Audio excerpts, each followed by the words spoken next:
प्रश्न यही है कि आखिर संसद की सुरक्षा में सेंध का मास्टरमाइंड कौन है और कौन है इस पूरे घटनाक्रम का जिम्मेदार।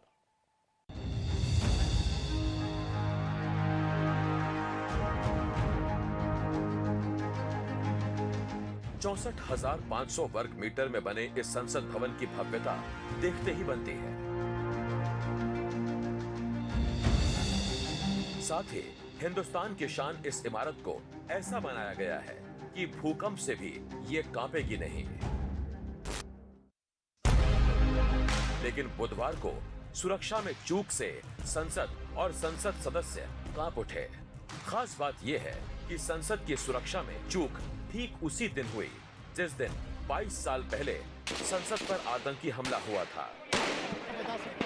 गोलाबारी से रही है और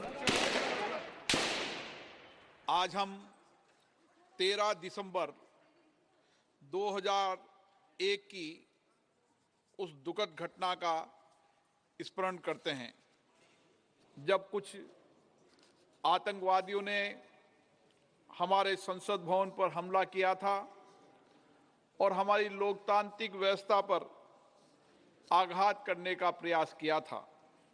आज के दिन हम उन सशस्त्र बलों को की बहादुरी को भी नमन करते हैं।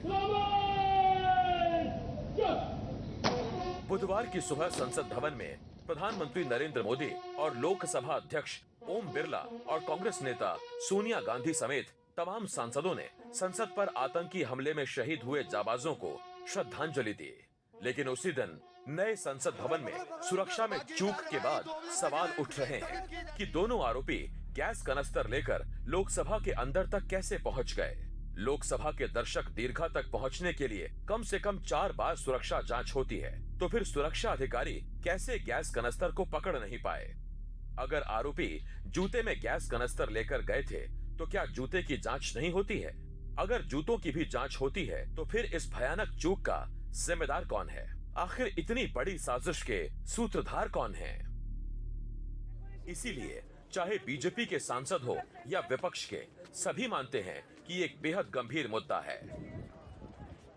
बहुत ही गंभीर, मुझे लगता है कि गंभीर चूक है और इसलिए मुझे शायद सुरक्षा के लोग भी इस बात को मानेंगे कहीं ना कहीं चूक हुई है, इसकी जांच होगी और निश्चित होगी। ये बहुत बड़ा सिक्योरिटी ब्रीच है, खास तौर से उस दिन जब आज से ठीक 21 साल पहले उस वक्त इस सदन में, इस पार्लियामेंट के अंदर टेररिस्ट अटैक हुआ था और आज उस वर्षगांठ के मौके पर आज फिर इस तरीके के से जो है सदन के अंदर कूद गए। ये बहुत बड़ा सिक्योरिटी लैप्स है।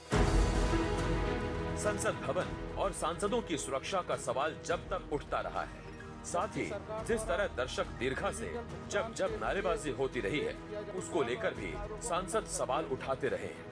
उद्धव ठाकरे वाली शिवसेना की राज्यसभा सांसद प्रियंका चतुर्वेदी ने बीते 22 सितंबर को राज्यसभा के सभापति जगदीप धनखड़ को इस संबंध में एक खत भी लिखा था।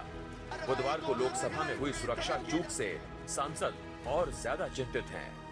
इसकी कंसर्न्स मैं बार बार रेज कर रही थी। जिस तादाद में विजिटर्स आ रहे हैं और अनचेक्ड आ रहे हैं, एमपीज कौन साइन कर रहे हैं, कितने लोगों के लिए साइन कर रहे हैं, ये प्रॉपर सिक्योरिटी प्रोसीजर होना चाहिए।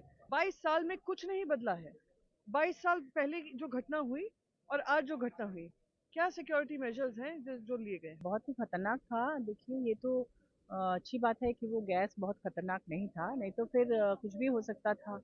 और नया भवन बना, इसमें इतने खर्च भी हुए, तो सिक्योरिटी के मामले में इतनी लापरवाही क्यों?